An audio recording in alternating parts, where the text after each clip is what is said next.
Estamos en Navidad y es tiempo de hacer un balance de lo que ocurrió con las jubilaciones y pensiones durante el año 2024.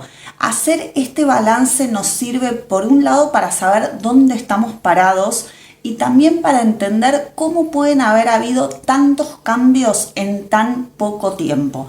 Así que en el video de hoy te voy a dar 7 claves para entender todo lo que fue pasando durante el año 2024 en materia de jubilaciones y pensiones. Vamos a ir desde la clave menos importante a los cambios más importantes que se dieron en el año. Entonces, la clave número 7 fue que empezamos a tener problemas con los cobros y específicamente hubo un mes en el cual las jubilaciones se pagaron en 2 cuotas. Sí, quizás ya pasó tanto tiempo o parece que esto pasó hace un montón, pero en abril las jubilaciones se pagaron en 2 cuotas porque el organismo previsional no llegó a tiempo a tener los recibos de sueldo con el aumento que se decretó a fines de marzo. Esto se dio porque había varios feriados, estaba ANSES de paro por una gran cantidad de despidos masivos y porque el gobierno sacó un decreto por el cual modificó el régimen de movilidad a último momento. Entonces, en abril se produjo este desdoblamiento de los pagos. En mayo los recibos también estuvieron mal confeccionados y es más, hubo un rubro que después se descontaba. Bueno, hubo problemas en esos 2 meses. Entonces, a partir de junio, directamente los recibos de haberes de los jubilados y pensionados se publican a partir del primer día del calendario de pagos y no a partir del primer día del mes como era hasta antes de todos estos cambios. Esto fue algo que ahora naturalizamos, que no se tiene el recibo los primeros días, pero a partir de junio los recibos se tienen a partir del primer día del calendario.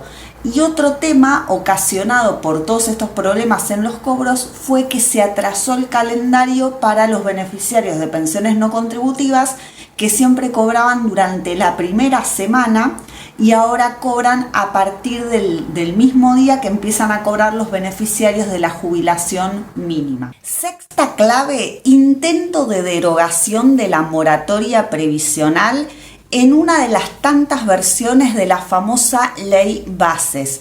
Hubo un momento en el cual se envía un proyecto con derogación de la moratoria de la ley 27705 y creación de una prestación de retiro proporcional que supuestamente iba a reconocer a las personas que tuvieran algunos años de aportes para que no tramiten la PUAM, ¿sí? La pensión universal al adulto mayor.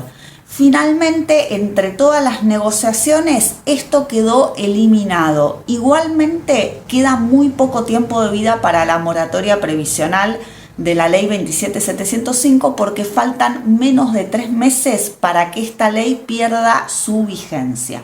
Quinta clave, se anunció que no se iba a pagar retroactivos de sentencias judiciales, sino que se iba a dar prioridad al reajuste del haber mensual y que de esta manera este año se iban a reajustar los haberes de los beneficiarios que tuvieran sentencia firme y más adelante se les iba a pagar el retroactivo.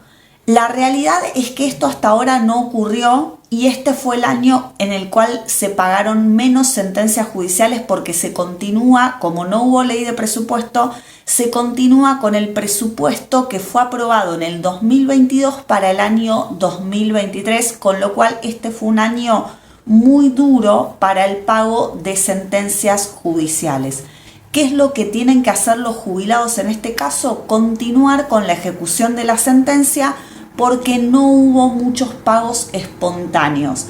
Igualmente esto cíclicamente suele ocurrir, ya que los gobiernos, independientemente de cuál sea el partido político gobernante, suelen meter más pagos de sentencias judiciales en años electorales y en los años que no hay elecciones no se pagan demasiadas sentencias. Yo me dedico a esto hace 18 años y lo vi cíclicamente que siempre fue ocurriendo exactamente lo mismo con los pagos de sentencias. La clave número 4 es la modificación al régimen de pensiones no contributivas. Si te estás preguntando quién me acompaña en el video, es Matilda, que la tuve que agarrar porque cuando empiezo a grabar videos largos ella empieza a hacer ruidos o se empieza a mover y no me deja grabar tranquila, entonces la tengo que agarrar ahora. Bueno, la clave número 4, como te estaba contando, es el cambio del régimen de pensiones no contributivas. Esto comienza con una campaña mediática de desprestigio de las personas con discapacidad, ya que se empiezan a presentar informes sobre supuestas irregularidades, que nadie niega que en algunos sectores del país existan irregularidades con pensiones no contributivas. Lo que no puedes hacer es justificar un perjuicio a través de un cambio de normativa hacia todos los beneficiarios de pensiones por invalidez en base a lo que hicieron 2 o 3 personas en un lugar específico del país, porque eso no significa que en todo el resto del país haya ocurrido lo mismo. Si querés ampliar más, hay un video específico del canal en el cual reaccioné a un informe que publicó el periodista Luis Majul, en el que dio un montón de información incorrecta sobre el régimen de las pensiones no contributivas. Y te dejo el video abajo de este para que puedas entrar y ampliar si te interesa más este punto. ¿Qué es lo que se modificó específicamente? Se modificaron los requisitos de acceso que en el decreto anterior, que es el decreto 7 de 2023, era tener una discapacidad que te impida la plena inclusión, acá Matilda acaba de estornudar, para el empleo y además estar en una situación de vulnerabilidad social. Ahora, con el nuevo régimen de pensiones no contributivas, se vuelve a un porcentaje específico, que es el 66%, que no queda claro cómo se llega a ese 66% de invalidez, porque tampoco hay un parámetro claro para los médicos que expiden el certificado médico oficial, sí, el CMO. Entonces la realidad es que todavía no sabemos esto cómo se va a llevar a cabo en la práctica, y hay muchísimos trámites de pensiones no contributivas que están completamente parados. Si vos tenés un trámite y no sabes por qué no se mueve, es por esto, es por una decisión política de frenar los trámites de pensiones no contributivas por invalidez. La tercera clave, que quizás no tuvo tanta resonancia, pero que es muy importante, fue la reforma de la Ley de Procedimiento Administrativo implementada por la Ley Bases, la Ley 27742. Esta reforma trata de hacer más eficiente y desburocratizar el procedimiento administrativo. Pero, ¿con qué nos estamos chocando hoy? Con que hay resistencia por parte de empleados de ANSES que vienen con el chip de siempre trabar los trámites, y esto hasta te lo dicen a veces en chiste cuando vas a iniciar un expediente, pero la realidad es que esto sigue ocurriendo. Se siguen pidiendo cosas que no dependen del solicitante del beneficio, sino de la propia oficina de ANSES o de otras oficinas gubernamentales, y la reforma de la Ley de Procedimiento Administrativo lo que establece es un principio de eficiencia burocrática, o sea, no empezar a mandar al afiliado de oficina en oficina. Vieron como que hasta hay sketch, el de la empleada de Gasalla, y había otros sketch más viejos de hace décadas, riéndose de lo difícil que es hacer un trámite administrativo en la República Argentina. Bueno, esto se quiere eliminar con esta reforma del procedimiento administrativo. Y otro punto súper importante, primero, es que se reforman los plazos de los recursos. Hay un montón de cosas que se modifican, pero además se elimina el requisito del reclamo administrativo previo cuando éste constituya un ritualismo inútil. O sea, se modifican los artículos 31 y 32 de la Ley de Procedimiento Administrativo, que establece cómo se inicia un juicio contra el Estado, contra la administración pública, o en este caso contra la Administración Nacional de la Seguridad Social.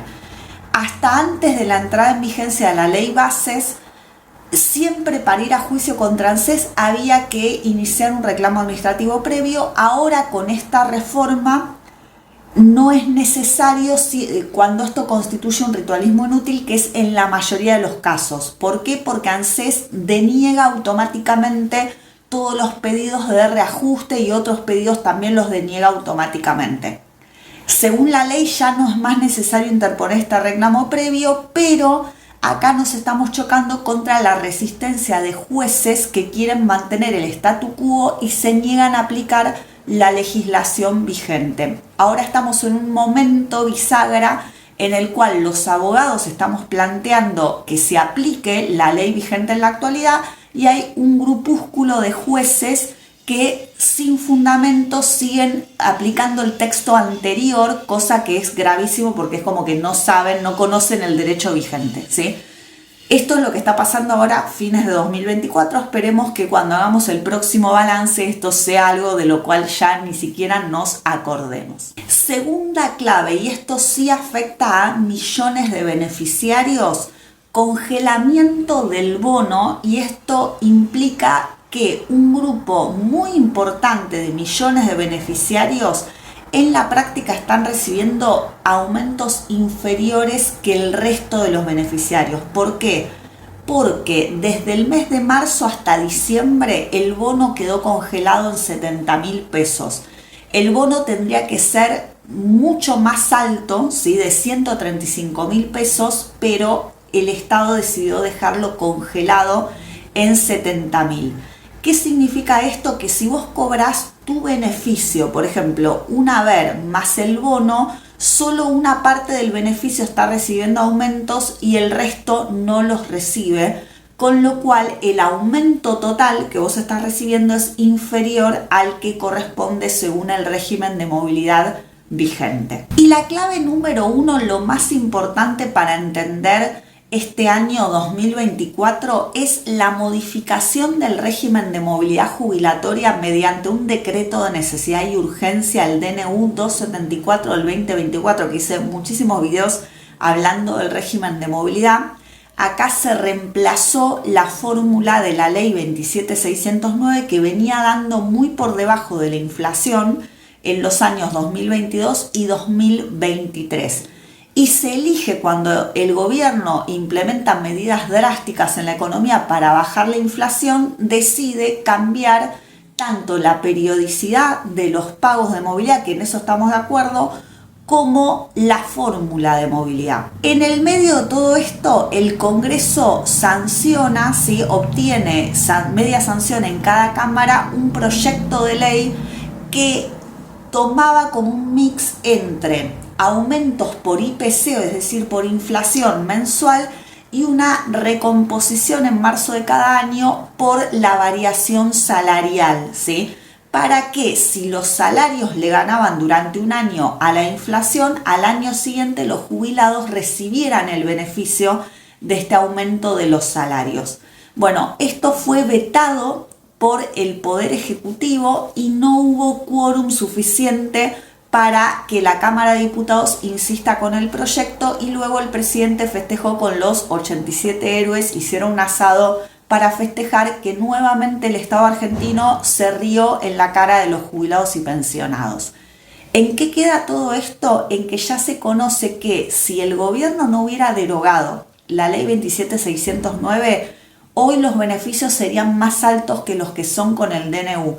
Tengo un montón de videos, si vos querés profundizar, podés ir a ver un montón de videos del canal en los que hablé sobre este tema. Entonces, nuevamente se modificó la fórmula de movilidad para perjudicar a los jubilados y pensionados de Argentina. Bueno, espero que este video te haya servido como un balance anual. Acá estamos con Mati, que sigue a UPA mío muy fiel, acompañándome siempre en los videos. Hace mucho que no salía en el canal porque estuve grabando un montón de videos desde mi oficina y ella, bueno, no viene a trabajar porque es chiquitita y no la obligo a trabajar, todavía no. Así que bueno, yo respeto los derechos del niño. Entonces, bueno, como conclusión, esto es lo que ocurrió durante todo el 2024. Si te parece que me olvidé de algo, sé que no incluí el tema medicamentos de PAMI, pero esto estuvo más orientado al pago de los beneficios previsionales y de las pensiones no contributivas. Si vos pensás que me olvidé de algo, si querés comentar sobre alguna de estas claves, si las hubieras puesto en otro orden, déjame tu comentario abajo que me interesa muchísimo tu opinión. Y obviamente si no estás suscrito, suscríbete a mi canal de YouTube porque así esta red te avisa cuando yo subo nuevos videos. Y ahora sin más te saludo y nos vemos en el próximo video.